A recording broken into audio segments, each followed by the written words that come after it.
trashy pulp novels of the world have anything to offer? Are bestsellers all they're hyped up to be? The Terrible Book Club explores whether or not you really can judge a book by its cover or its ridiculous synopsis. If you've ever seen a book and thought, ugh, who's reading this? We probably are.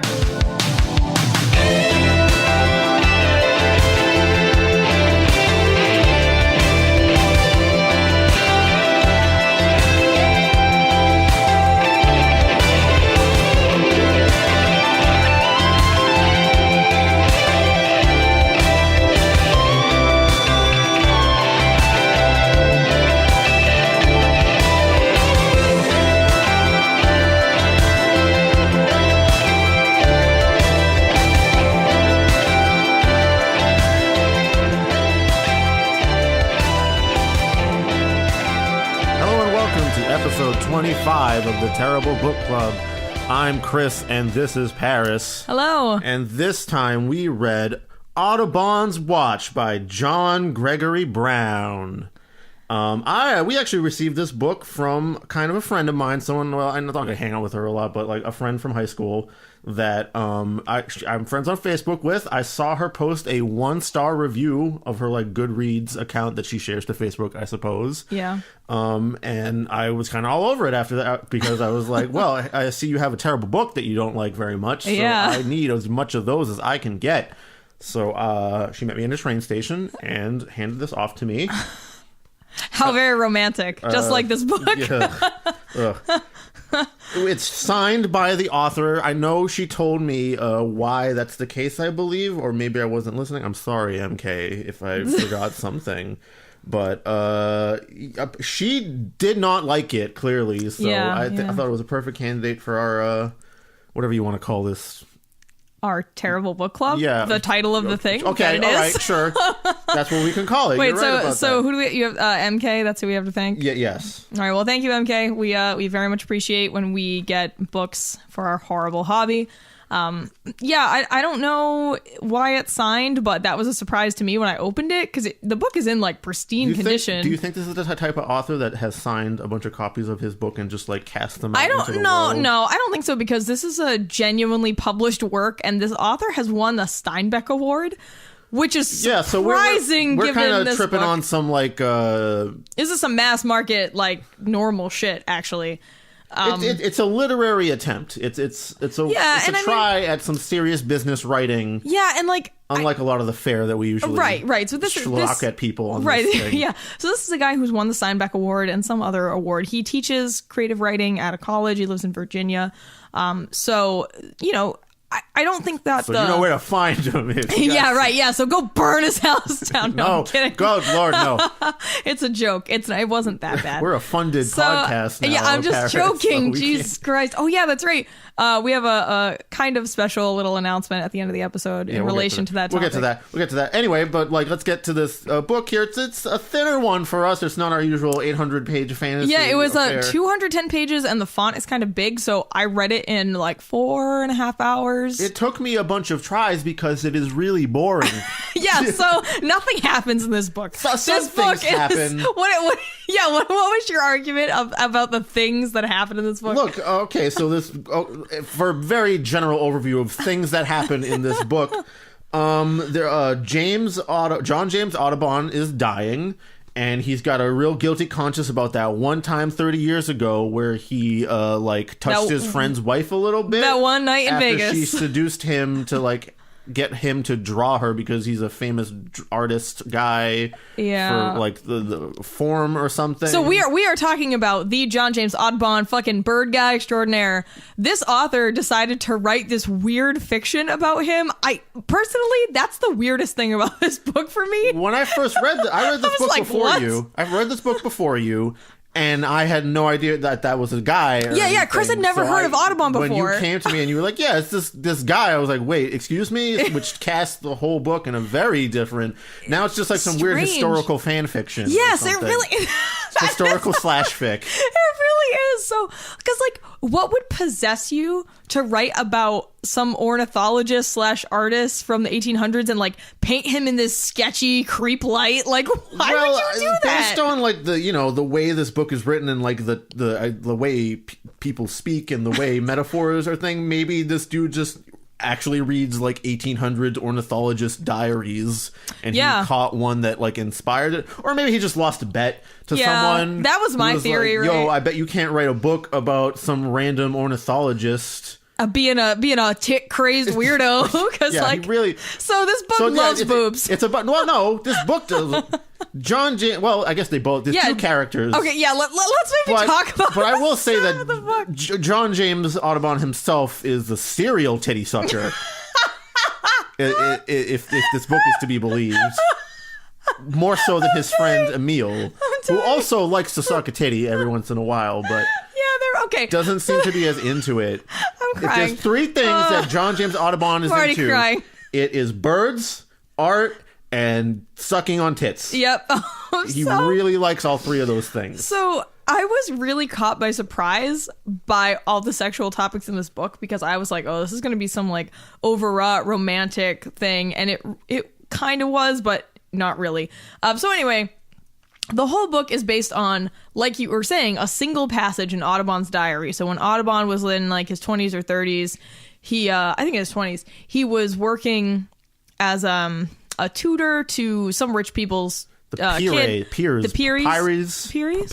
P-I-R-R-I-E? Peeries. Peary. Okay. Yeah, I think Peary. I don't know. I'll go with Peary. Whatever. That's the way you're going. So he's working on this plantation in Louisiana, and while he's there, this guy and his wife come to visit, and the wife fucking up and dies like a day after she gets there, and he realizes that that lady was a woman who tried to seduce him, and whose like pussy he maybe touched a little bit. Hey, I sucked that titty before. Yeah, I think. yeah. So he has this awkward encounter where he's watching the body with her husband, and he knows this like horrible dark secret. The husband and the wife that died, they're the Gautreaux. Gautreaux, yeah. Gautreaux. Yeah. Emile Gautreaux and Myra Gautreaux. Right. Myra is the lady that we are talking about in this case over here. They had commissioned, like they wanted to be a patron to him for his like bird artwork. Because they're super rich. Emile really liked it. And he's an anatomist. He's an anatomist / surgeon, or like a doctor of some kind. And like some people in this town don't like him because he like dissects dead bodies, and sometimes he will go and dig up graves for bodies, though, which is kind of fucked up. Well, no, but this is the early period of medical science where that was just a thing that happened. I don't think so if you had a dead relative and you heard some medical student dug up the body and cut it up, you'd probably be a little upset. I mean, I'm a bad person to ask about this because I'm not spiritual, so I don't really care. I mean, it's just going to get eaten by fucking worms, right? So let's put it to use is my thought. Sure, but like if Paul came to you and was like, I want to be buried in the ground after I'm dead because whatever, I'm not saying that's what he believes, but hypothetically, that's his wish. He wanted to be left in the ground. Okay, fine. And then someone came in, like a med student, like just down the street, like couldn't pay the money for the cadaver fee for the med student lecture. But that wasn't even a thing at that point. Sure, but you still don't just go digging up. Oh yeah, I mean random graves. No, of course it's fucked up, and like there's a lot of consent issues there. I'm just saying that like this whole book is one giant consent issue. Yes, it really is. It really is actually. But excuse me. All I was trying to say is that at the time it was actually a pretty common thing. That early, which we'll also talk about the other common thing. In there. But like anyway, so the Emile and Myra decided to become patrons to Audubon, John Audubon, for his like bird drawings because he's like kind of half famous for that already or something. But he's still really poor. And he has to like hop from job to job to like make ends meet. I don't know if he has he doesn't have a family at this point. No, he did. When he was watching the body, when he was watching the body, he definitely did. He got married pretty early on to Lucy. Anyway, he meets with Emile and Myra at the Peeries estate, and like they're all like, "Let's all celebrate this patronage that's happening." Yeah, let's get fucking drunk. And then Myra dies from during the book. No one really knows. Yeah, that's kind of like one of the central mysteries. That never gets solved. The official explanation by like their physician friend that came over to like, I guess make sure she was dead. Was that she like drank herself to death or something, like it was an alcohol poisoning thing. And I think like the fact that they watch over their body is like you have to make sure they're dead in the 1800s or something? No, they were doing that because there was a crazy hurricane tornado outside, remember? And they couldn't go anywhere. Okay, yeah. And they were building her coffin, so they were just like waiting for the coffin, then they couldn't take her body anywhere because there was this horrific storm outside. So they didn't have to sit in the room technically. I don't really know why they were doing that. I guess I'm not as familiar. Emil and John James decide to just sit in the room with the dead body and like watch over it for the night, thus the book's title, Audubon's Watch, but not all. Also, a little bit something different because John James has this like watch. Oh, that was the stupidest metaphor. I forget about this because like that's kind of like the cleverness of the title. I think is the fact that there's a physical watch that John James has and he gives to Emil. Yeah, and also that Audubon is watching over his friend's dead wife's body. Yeah. So there's some kind of like word connection there, but the watch doesn't like... Except it doesn't... Alright, so this fucking actual watch, so we're not talking about the body watching, we're talking about the noun, a watch. Yes. So timepiece. So it's like, at the very beginning of the book, he frivolously buys this pretty watch, even though he knows he doesn't have the money to do it, but fucking does it anyway. Who hasn't treated themselves, Paris? No, this guy has fucking problems, alright? Audubon was terrible with money, and he did not have a lot of common sense, so... He buys this watch and it like stops working a day or two later, and he's like, oh damn it. And so he just kind of has it on him and is like, oh well, I don't know what I'm gonna do with it. And then all the way at the end of the book, during the watching session, he gives it to Emil and is like, I'm just gonna give this to you to like, I guess, mark this occasion, but it's not a good one. Your wife died. Yeah. Here's this broken watch. Yeah, and then Emil takes it, and like the next day, it starts working for him and has worked ever since. So I guess there's supposed to be some weird, I don't know, spiritual connection there that they kind of talk about in the book, but it seems so fucking stupid. Is it like arbitrary? The burden of the watch or something? Like, because the whole book, it wraps up in this idea that like, oh, I've carried this heavy weight for so long. Right. And like, okay, so there's kind of like two parallel stories happening. There's the watch that happened 30 years ago, the present day. Both of them are old men. Yeah. John James is dying, and he sends a letter to Emil. Come down to my place. I forget where he is. Yeah, I got to tell you something. I got to tell you something super, super important. Yeah. And so Emil decides to strike off and make the journey to see his, like, that guy that watched over his dead wife's like body not thing. even friend, like that dude you were gonna support one time. The reason he's like compelled to go is because he's convinced that his wife was like murdered, poisoned or something, and John James is finally going to reveal to him what the real shit that happened that night was. Yeah, and so the whole book is structured in like every other chapter, it's from one of their perspectives, you know, so it starts off with John James and one of Emil, those time periods, either 30 years ago during the watch or during the current day where John James is feverish and dying. Yeah, which I was fine with. I just think that right at the beginning it was a little confusing because he's talking to his daughters and you have no idea that they're actually dead. Yeah. And also his wife is named Lucy and one of the daughters was named Lucy, so I was really confused for the first two like Audubon chapters. I was like, who the fuck is he talking? What is happening? And then you learn that he has Alzheimer's, basically. Yeah. His wife actually sends a letter to Emil to get him to come over, and she's like, he's going nuts, but you can come down if you want. I mean, he's saying, you really begged me, so I don't know if you want to make the journey. You're also old. Yeah, so John James basically feels guilty about an episode that happened way before the 30 years thing where they were watching Myra's body. One day, John James is down in New Orleans, I think, is it? Yeah, because they're in Louisiana at the time of the death. So he's in New Orleans, like hanging out with his friends. Being a bird drawing guy, and this lady approaches him, and she's literally out of nowhere on the street. Will you draw me, Mr. Audubon? And he's like, oh, fuck, you know who I am. And she's like, you know, he basically thinks that to himself, like, how the hell does she know who I am? And she's like, I don't know, she just somehow knows who he is. She knows about his bird drawings already, I think. Does she? But how? But then, she does. Like, how is it a surprise later on when she decides to patronize him? I don't know.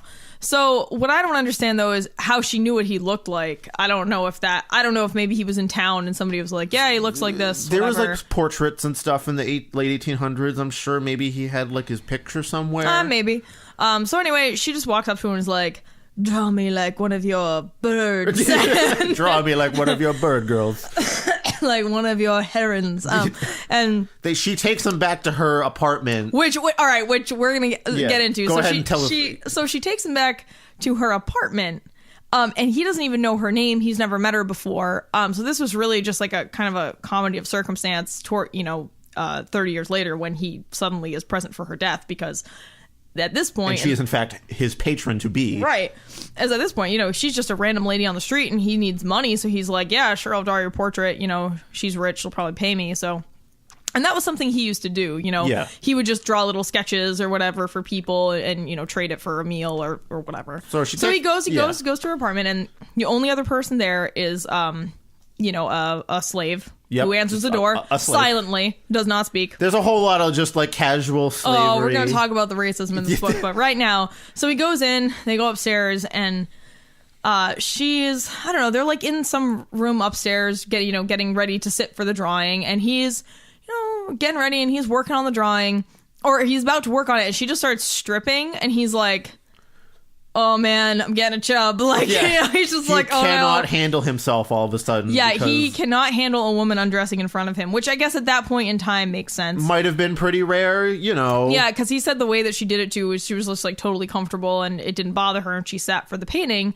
And after he finishes it, she walks over to him completely naked and is like rubbing up against him and fixes the drawing, because apparently she's a fucking sick portrait artist. Yeah. Surprise. Can't do a self-portrait of your own tits, I guess. Well, except you can, I guess. So anyway, and then he's like horny and also pissed off, because he's like, what the fuck? You call me here to draw you, and you draw better than me. Like, what is happening? And also, your tit is right next to my head. And he's like losing his mind. And thus, a lifetime of titty sucking appreciation. We'll talk about that, because the titty sucking... Well, that happens right after. With like, she gets close to him, and he decides to, I guess, make the move, because... Yeah, he basically freaks out. Let's be honest. It sounds like she was, coming on to him pretty... Yeah, it kind of does. But so he like... freaks out, loses control, picks her up and throws her on a chair, and she's like, or no, I'm sorry, he kisses her, and that she kisses him back, and they're like making out, and then he like throws her on the chair, and she's like moaning, and he's sucking on her tits, and then I know we're harping on this, but that's basically the only thing that's described that's of sexual nature that I picked up on. And then he starts talking about like he kept saying he was. Basically, I think he was like fingering her or something, because he kept saying he was touching her. You don't necessarily have to go into the strict but details. It was just like not safe for work podcast, guys. Yeah, obviously. So basically, like that's really all that happens, because like but she says no, and then he keeps going, and then he walks and he picks her up and brings her into her bedroom and throws her on the bed.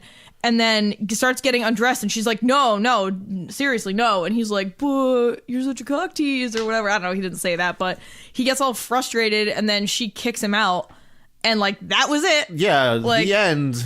It was just the stupidest thing. Like, I don't understand what either of what she was fucking thinking. I think this book is trying to like be a little bit in the vein of like, these tricksy women, they'll like pull a scheme on you by asking you to draw them naked, and then they don't actually want to fuck. What's up with that? Yeah, I don't know.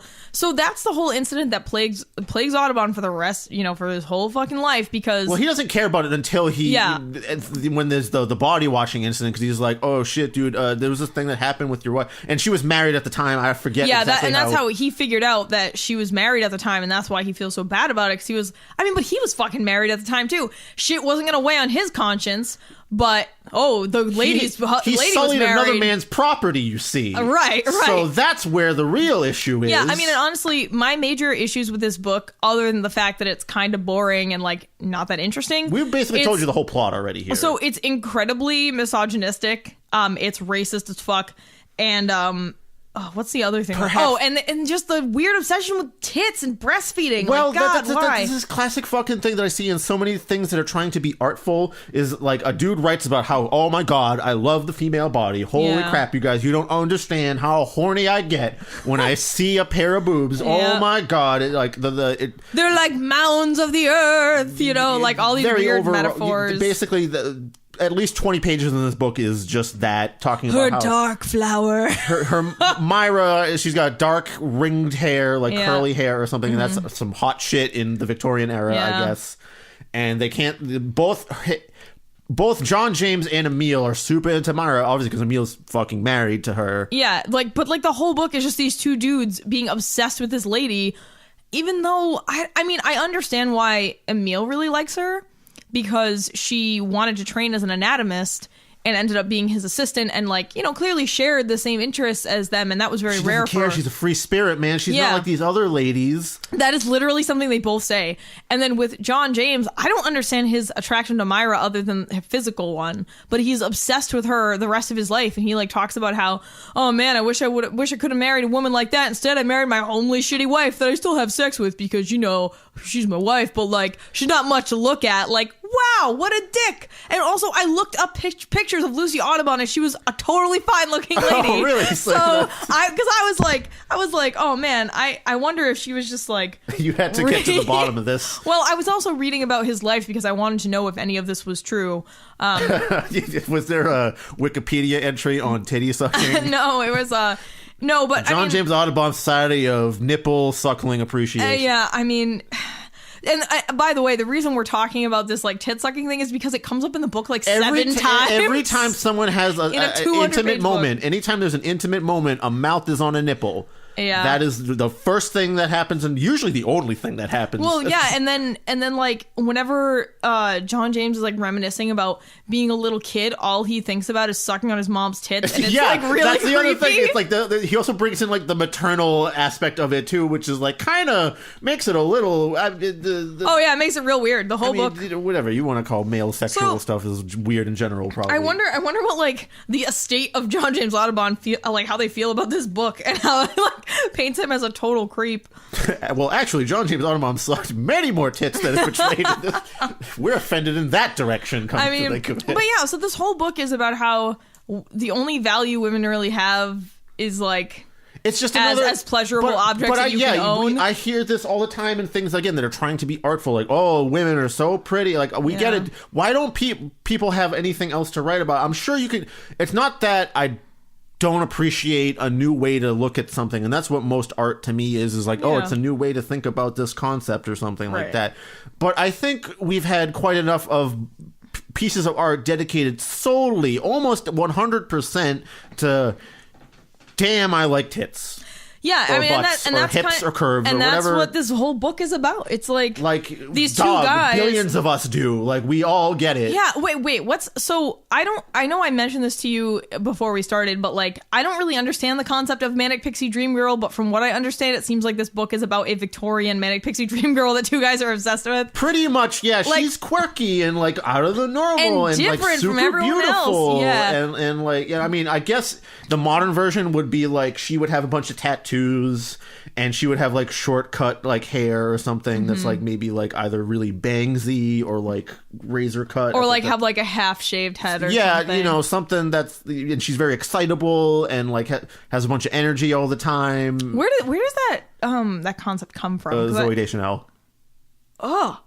Specifically, like, she plays a lot of characters, like, especially in, like, originally, like, I think it was 500 Days of Summer was, like, the movie that really popularized, like, the people looking at this idea where she's just floating through life in a free spirit and just, like, you know, usually I find, like, there's a tinge of, like, they're kind of free sexually a lot of the time. It's, like, this thing where, like, easiness is sort of implied, I think, a lot of the time. Well, I mean, and that was one of Myra's things that Emil was talking about and why he liked her so much, but he never felt like he could participate, is like whenever they would have sex, she'd be like, tell me what you want to do to me. Tell me what you want to do. And he wouldn't. And then when she died, he was like, I wish I would have told you. Oh, God. I clipped the microphone pretty bad there. So I was adjusting the levels, guys. Sorry. That was a really loud laugh. But...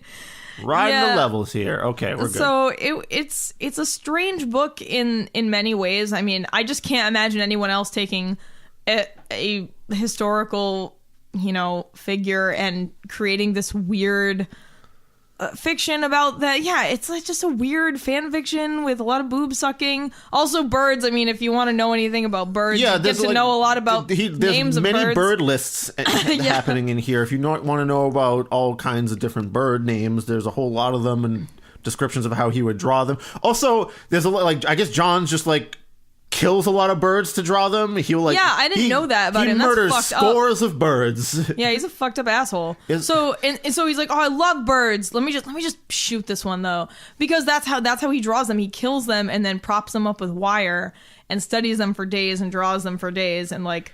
I guess, but there's supposed Jesus to be Christ. this connection between, Emile the anatomist and, Right. Audubon the artist, and they both appreciate the form of the body. Right. That extends to, I guess, Myra, too. Yeah, they're both all about that form. But like, again, this is like...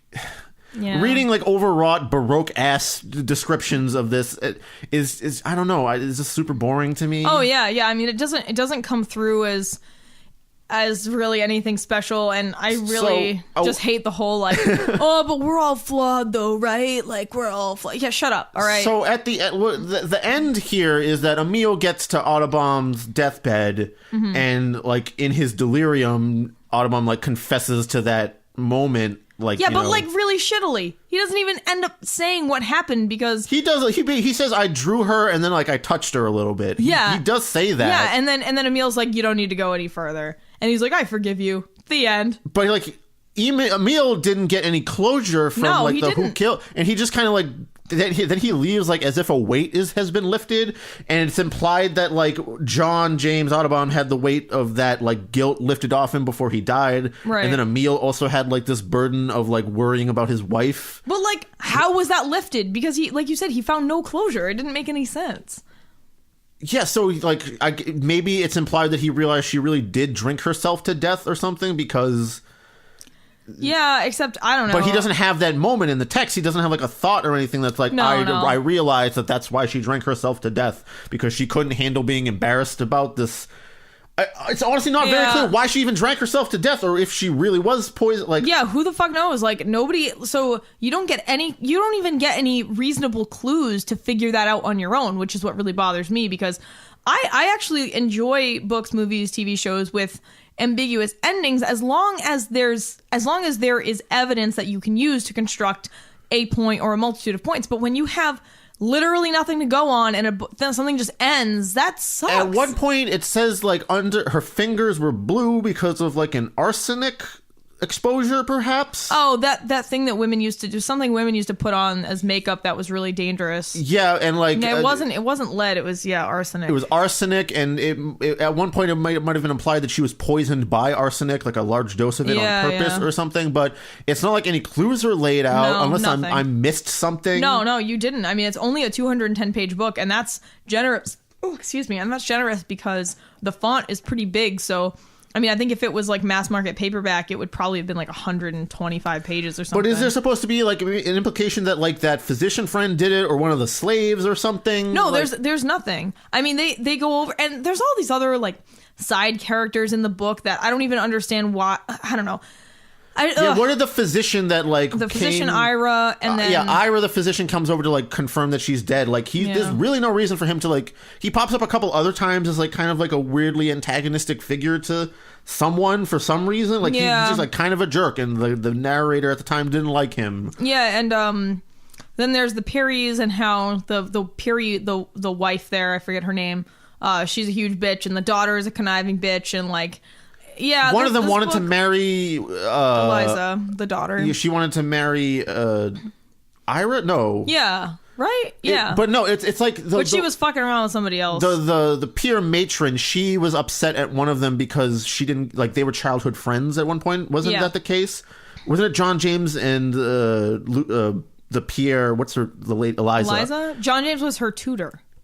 And she thought that he was trying to seduce her. No, but the mother. The mother, yeah, I don't know her name. I forgot what her name was. The mother. She was friends with Emile. Yeah, she was friends with Emile when she was a kid. And they almost married. But he married Myra instead, and she didn't like that, so... No, that's not what happened at all. They didn't end up getting married because she was like, hey, move back here and marry me. And he was like, nah, I want to pursue my interests. And they were like, all right, cool. But she was like upset at one of them for some reason. She was, not at Emil. She was upset at John James Audubon because she thought he was trying to seduce Eliza, when in reality, Eliza was trying to seduce him because she was a conniving piece of shit. That's my fault for not like. No, it's not your fault. It wasn't a very interesting book. I mean, the two characters, the two main characters, are kind of interchangeable aside from like their occupation, right? In terms of their attitudes towards everyone. Yeah, and I feel like that was probably intentional, but it was not a good idea because it just makes the book even more bland than it already is. Yes, besides their occupations,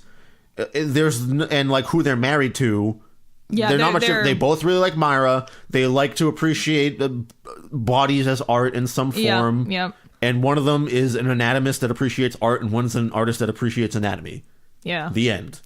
Yeah, I guess now we can talk about all the racism in the book that I feel like was unnecessary because while I'm sure some people will be period appropriate. Yeah, right. Set dressing, but like this book wasn't about race. It had nothing to do with racism or anything like that. So there was no need for both of the or not both. Well, I don't think Emil was painted as particularly racist, but John James Audubon sure was.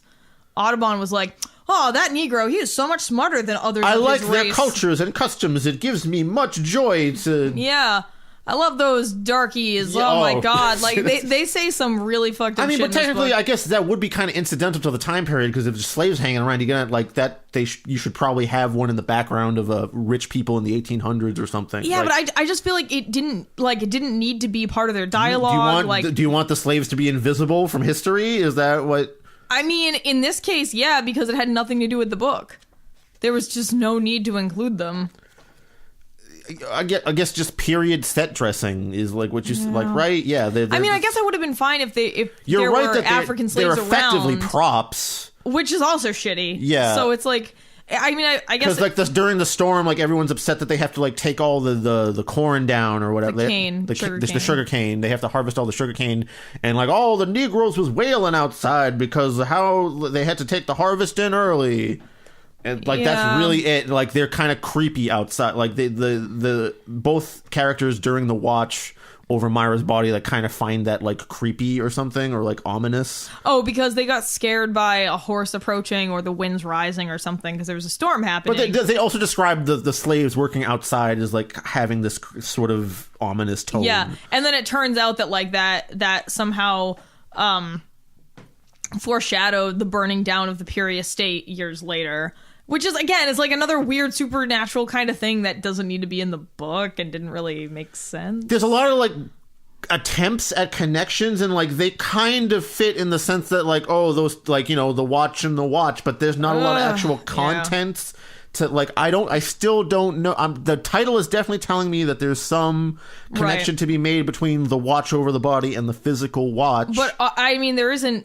But I don't know. It's the burden that they talked about because at the end of the book, it's they talk about the burden being lifted. But how is the watch a burden? Like, yeah, I don't know, man.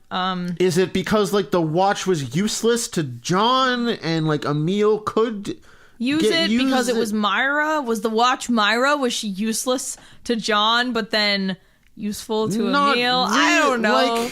Like, I'm really stumped here. Maybe I'm just dumb and I'm missing, like, you know, I'm sure if someone like really likes this book, they'd be like, no, you fucking idiots. Yeah. The watch both symbolizes that the roundness of tits that both men appreciate.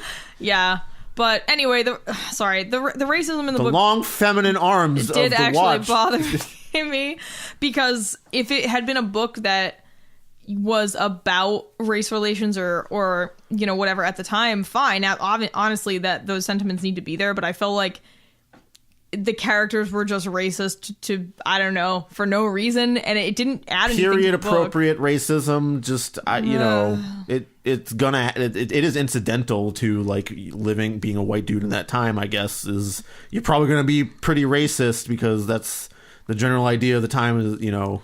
But that's not really true. I mean, just because, you know, laws were racist and many people had slaves doesn't mean most people felt that way. So I feel it's weird that whenever a book is written in that time period, oh, everyone's racist. Like, we have to add some racist lines in there. Like, let's get that going. Like, oh, man, did you really? Like, I don't know. And then there was also the line during the when Myra and John James have their little shitty date or like, you know, I guess we can get a little...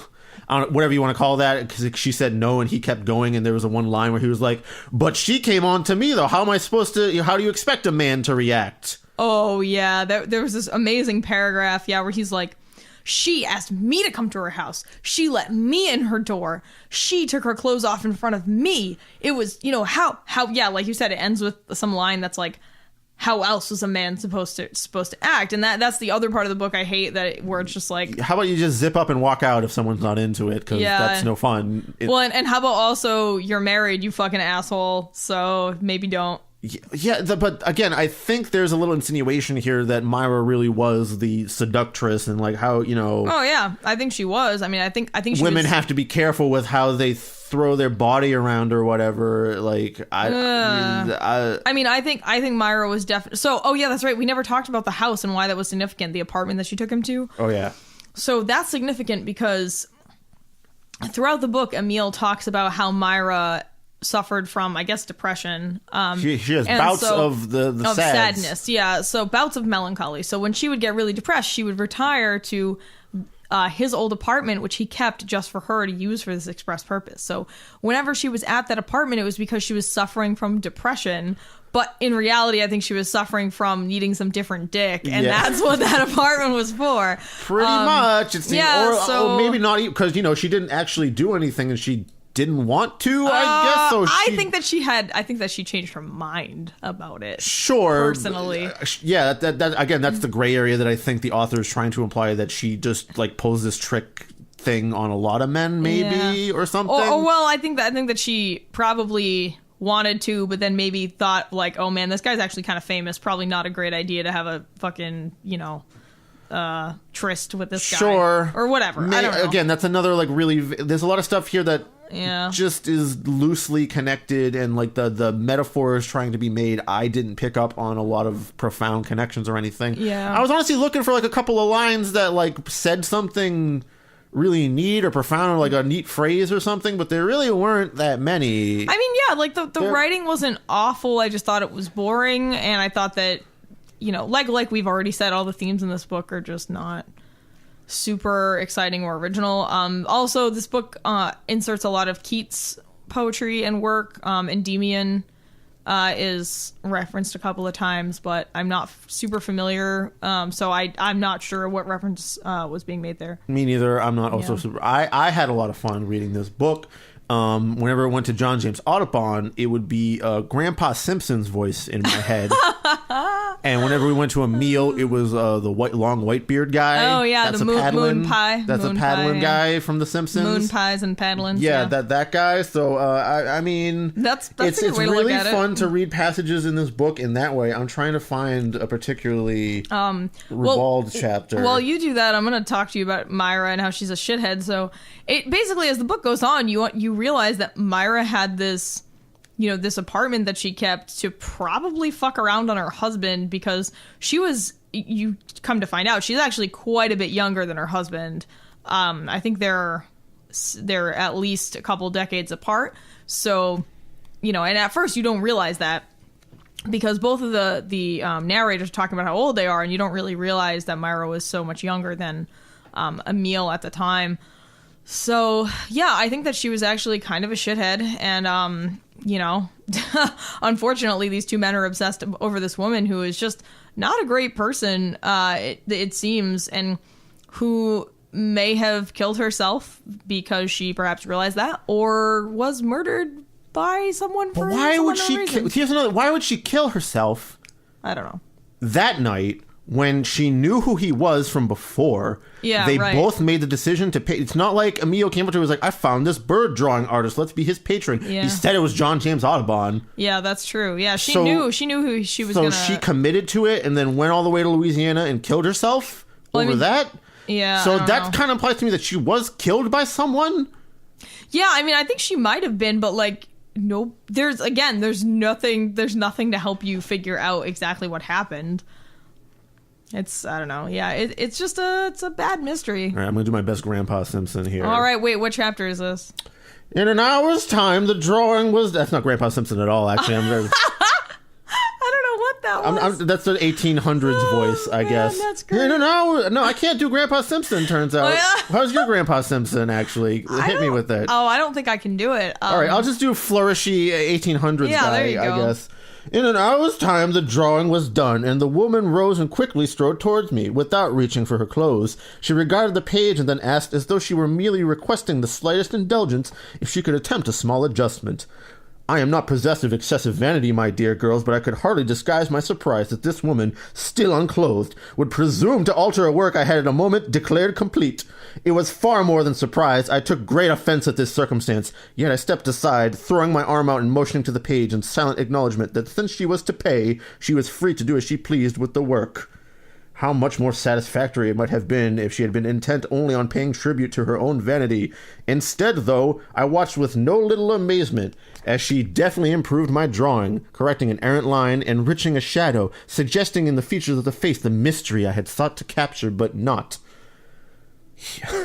I was prepared to protest that it was nothing less than a deception for her to refrain from acknowledging her own skill, but without forethought I stepped toward her and, taking hold of her arms with my hands, allowed my lips to press themselves against hers.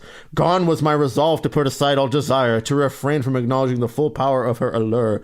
I placed my hands on her back and delighted in her kiss, feeling my body respond. I would resist temptation no more. Oh God, that's give me this, a lot of this book. I gotta. Well, I stopped before we get to really fun. I'm gonna go. If I can find at the beginning where Emil's talking about fucking Myra, I should read that one. You really want to go to that one, huh? It's pretty stupid and bad. But... So that was the part of the scene where she walks over to him and gets all offended / riled up because I guess he was offended, but then he decides to go for the kiss at the same time. So it doesn't seem like he was that offended for that long, or what have you. Here we go. Yeah, it's literally like our introduction to Emil is him being like, "Oh man, I sure love to fuck my wife." I mean, loving husband, right? Oh boy. Though I could not have slept very long, I had been dreaming nonetheless, the same dream of loss and consolation I had dreamed for nearly 30 years. A dream of my beloved Myra, of whom time had made, in my eyes, a child. Ugh. Yeah, I forgot that part. Me too. I imagined the black ringlets of her hair damp and pressed against her pale forehead and flushed cheeks, her night clothes twisted to define, as if by an artist's hand, the precise contours of her figure, the swell of her breasts, the arc of her waist and hips, the gently sloping curve of her thighs. A woman's figure, after all, not a child's. A woman of such fine and familiar beauty that these 30 years were as nothing at all. I remembered, though it seemed not memory but sensation, my fingers pressed lightly against her cheek, my hands taking hold of her arms to pull her near, my fingers counting of their own accord her vertebrae. A diagnosis of wonder and surprise, our legs entwined, our arms encircling. Oh, Jesus Christ. Okay, Grandpa, I just asked you what you wanted for dinner. I mean, that's like... Oh, Jesus. But yeah, it's just a lot of that. That happens a whole lot, and like almost repeated the same way, just like her hips, her hair was, and her clothes pressed against her because she's sweating all the time. And also, yeah, they refer to vaginas as dark flowers of her sex. The dark flower. Oh, there's definitely one part where like there's like 3 names for vagina. Once it's like her vagina, her mons pubis. That's right. Okay, hit me. She would place her hands upon her breasts, allow them to stray even to the dark flower of her sex, the mons veneris, the labia majora. Like my dog, my dude, you really don't have to say like 3 different... Yeah. I've got my thesaurus out for how to talk about puss, y'all. Yeah, it's pretty unfortunate. So I mean, that pretty much is that's the book, right? It's just a bunch of that, yeah, and like also just really long carriage rides and bird shooting and like all the fucking other there's one shit. more thing I want to talk about. Okay, so What? At the end when Emil is finally taking his journey, there's like this messenger boy. Oh yeah, the stupid boy. What the fuck was that about? So the messenger boy shows up one time to deliver this one random message to Emil about it's inconsequential, and then later on he's like hanging outside his house when Emil's about to go on the carriage ride all the way to wherever John James is on his deathbed. New York. And the messenger boy is like, I got a message that, my aunt that lives down there, she wants me to come live with her, so can I like hitch a ride with you actually if you're just going in that direction? Mm-hmm. And then, like, Emil proceeds to tell him all the story about everything that's been happening on the carriage ride. And then later, when they get to the destination, he figures out that the kid was there to, like, murder him and take his shit or something. Like, he doesn't really know that, but I don't know. So...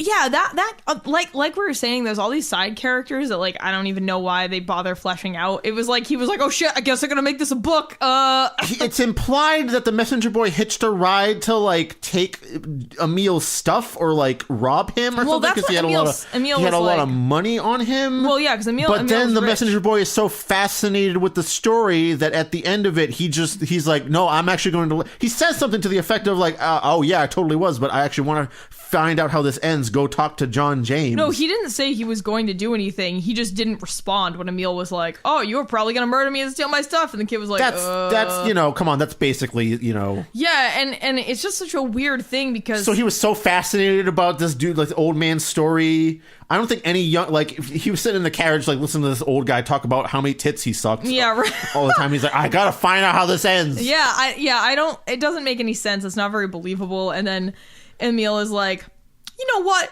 You had so many opportunities to kill me and steal my stuff, and you didn't. So you know what? Good lad. I'm gonna pay for your education and adopt you. Like yeah, what? Yeah, like that's Why? how that ties up. Yeah, I have no fucking idea. This book is that's terrible. at the end of the book too. Like, it's right at the end. Yeah, right so before. Does that have other meaning? Like he found someone to like patronize? Yeah, finally? I guess that's a little bit of the weight lifted. Is that he's like, oh, I'm getting a new lease on life because I'm going to help this kid out. Is it, though? I don't know. That's all I can figure. Like, shouldn't the writing do something to connect these threads a little bit more? Yeah. So that there's, like, a little bit more substance? Or, like... I don't know, Mr. Brown, but I don't know what you want a Steinbeck award for, but it certainly wasn't this fucking book. Maybe jeez. Again, like, I was looking for some kind of a turn of phrase or a metaphor that was, like, actually cool. And I mean, there was some... And again, it's not like the actual writing isn't terrible. It's just in that Victorian overwrought style that I don't like. I mean, it's... This, you know, I will say this book did not have any grammar, syntax, or misspellings, which I very much appreciated. You know what? We've been reading so many books with that. You know, someone edited this thing. Right, and they edited it well, I would say. Maybe that's why it's so short. Maybe there was a bunch of other side characters, and they were like, actually, just get rid of most of them, because the only people that really matter are Emil, John James, and Myra. And then, like, I guess maybe, like... John James's wife and family, which get mentioned at the top of the book, and then never they again. see him off and never again. Which I mean, I guess is how he treats them, right? They write letters back and forth or something. Because he's always traveling. I don't even understand why they have a marriage. Like he's never there. So it's like you got to be faithful in the 1800s. I don't know. No, nobody was fucking faithful in the 1800s. Oh yeah, no, monogamy didn't exist until the 20th century. No, I don't even know if monogamy exists now. People are assholes, man. But like I'm saying back, you know, in times before present time when transportation took a fuck of a long time, I feel like it was more common for people to have bouts of infidelity because they'd be away from their families for like 2 years. Also, it's way easier to hide it. Oh yeah, there's no internet, there's no anything. No cameras, no nothing. No, I mean actually, so the bit in the book about John James Audubon's start in life as a baby is true. So he was born. So his father fucked around with his mom a whole lot.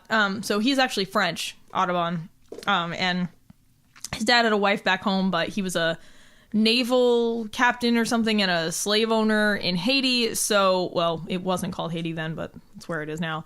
And so John James was born because he was conceived on the passage from France to Haiti with some cabin girl, and she ended up dying giving birth to him. So then Audubon's dad went back with his usual mistress who bore him many children, actually. She was a quadroon, which is, you know, I think 3/4 European ancestry and 1/4, you know, of African that racist ancestry. Terminology correct. Yeah, I know. I read about it and was like, oh yeah, that was a thing. And so this is literally what happened. He took the two whitest looking children, John James and his sister, who I think got renamed Rose, went back to France and had his wife adopt them. So like this dude was just fucking gave no everybody fucks else, gave no fucks. And he then actually made a fake passport for John James, and John James took an American name because his real name was like Jean-Jacques Jean Audubon or something ridiculously French. And then he was like, nah, I'm going to be John James Audubon, when he came to America because he decided he was going to stay, I guess. But his father made him a fake passport because he didn't want him to be conscripted into the army at the time. So... Neat. Yeah, so some of the stuff in here is true, but I do think it's really odd to have... I mean, I don't give a shit about veracity so much as entertainment value, so like... Well, I care a little bit more about things being kind of on point I care about having something to say and being entertaining more than anything. Like, clearly there was already some license taken with everyone's lives here, so like, what does it really matter to go a little bit further to tell a story?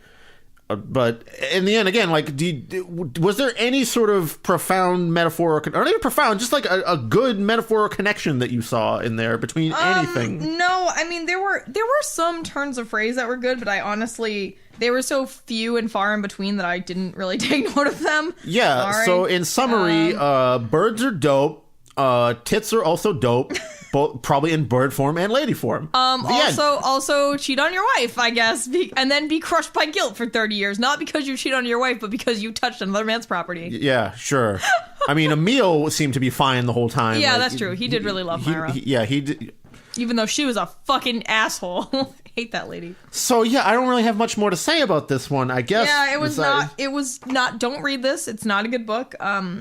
I hope that John Gregory Brown's other works are better since he won awards for them. This was our attempt at reading something that was like seriously trying to be good and like have some depth to it or something. But it wasn't that deep at all. It's like one of those like you walk up to a pool that looks really deep, but it's just like the water kind of like cutting the reflection in a way that makes it look. And then you hurt your shins because you try to jump in it, and then you're met with concrete. And you got chlorine in your mouth, and so like the titty you're trying to suck tastes bad, and like I mean seriously, this I don't know. It was just weird and not very good. Like we said, we just felt like it was mostly kind of boring, and then the main mystery never gets solved, and you don't even get any breadcrumbs of evidence to try to solve it. So this is a book about two old dudes. One of them had regrets about touching his friend's wife that one time. And there was a weird moment they had 30 years ago where she killed herself, maybe? Yeah, she died somehow, and... Yeah. I don't know. Yeah, it sucked. It sucked. Don't read it. Yeah, if you can tell me what the deal with the watch, the body watch, and then the physical... If there is something in there that I'm missing... Well, I mean, they in the text, he straight up says, like, Emil's talking about it, and it's like... Haha, didn't you know, the very next day, it started working, and I can't help but think that... Maybe it was her spirit in the watch. But I'm not spiritual. That can't be what it's something like that. But that's stupid. Like, why would that? It's super dumb. That's not even like it doesn't. That doesn't bring any point around. Or no, I think he literally was like, "What if he buys a watch and then they're doing a watch?" Like it was really high. Yeah, like they came up with the title first, and he was like, "I don't know. This sounds profound. I guess." It's like all those items on the worstThingsForSale.com where like people clearly came up with a title before they came up with the item. All right, well, that's all I have to say about this book, Paris, unless you have any closing thoughts. Once again, my closing thoughts were birds are cool, tits are cool. Yeah. The end. I don't have any closing thoughts, but I would like to talk about our kind of exciting announcement, I guess. Oh, yes. Exciting to us. You might have heard in previous episodes that we've had a Patreon running. Patreon. Patreon. Put Pat Terry on. Pat Terry on the back for giving us money. Oh my god. We have a very modest goal of like I think it's like $25 a month that we would like to basically it covers hosting costs and like book purchasing costs. And that's it. Like we're not I don't really, anything above that goes to like maybe some fancier recording gear for some stuff. We're not anticipating that at all. However, I'll let you break the news here that So we would like to thank our very first patron, Dari Mandeville. So thank you, Dari. Thank you very much. We now you get two people in Boston saying your name into a microphone for their weird podcast. Congratulations. Don't forget that although it seems as though you just donated $5 and didn't select the $5 for some reason it doesn't say like one backer there. You're good. Whatever. Don't worry about that. Thanks. You sent us a book recommendation. That will pop up probably 2 episodes from now because we already have the other book that we're reading next. We're gonna try to get it out this month. Yeah. So actually, I guess we should talk about that. So do you want to tell what the next book is? We're reading something. It's called You Suck. No, by Love. Is it Love Sucks? No, it's called You Suck. Oh, really? Okay. Yes. I forget who the author is. Some guy. So this book was actually given to me in a Secret Santa. By Christopher Moore. It was given to me as a Secret Santa gift by one of my staff at work. I kind of feel a little bad because I mistakenly thought it was a terrible book because I knew this person knew about my podcast and had listened to it. But then he was like, oh no, it's my favorite author. It's actually supposed to be a good book. And I was like, whatever. We'll read it for the show anyway. And like, if it turns, I mean, I might hate it. So who knows, you know? So that one is a perfect one for February because it's a vampire love story set in the modern day. It's a like, you know, a cheekier take on all the. I've read the first couple of pages. Is it a parody?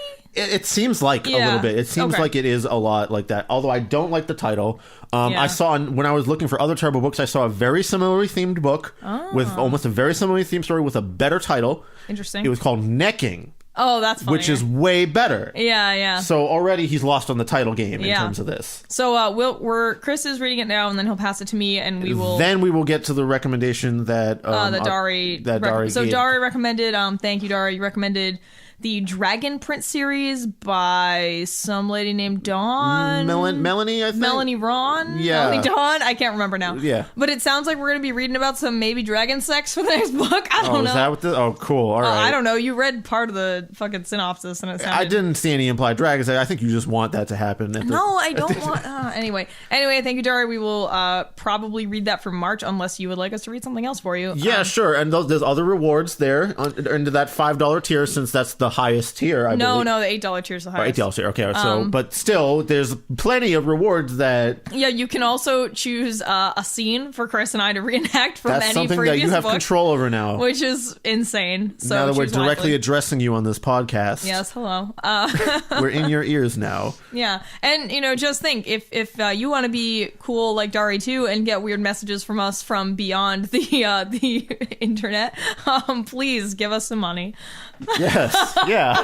For money, we'll do anything. No, that's not true. We'll do most things. No, I mean our tiers are pretty small. What is it? Go check out the 2, 4, 5, 8. 2, 3, 5, 8. I think 2, 3, 5, 8. Yeah. So you can give that to us every month, or you can just donate some. The money link to is us. up on our Libsyn site where you might consume this anyway. But in case it isn't, we'll just. It's patreon.com/terrible book club. Yeah. Yeah. So it's pretty easy to find. You can Google it. I'm sure y'all know how to use a Google. Oh yeah, and heads up, our hosting service Libsyn, they're changing the way that that the sites look, and it seems like right now we can keep it in the old format, but like eventually they're gonna force everyone to move to the new one. So if the site looks even weirder and shittier than usual, don't be alarmed. It's still there. So yeah, our fantastic layout. That's what I was saying. Like just in case it somehow looks worse. We still have our Twitter. If you have a better graphic layout for us, please let us know. Jesus, about yeah, we're not graphic designers. But yeah, please visit the Twitter.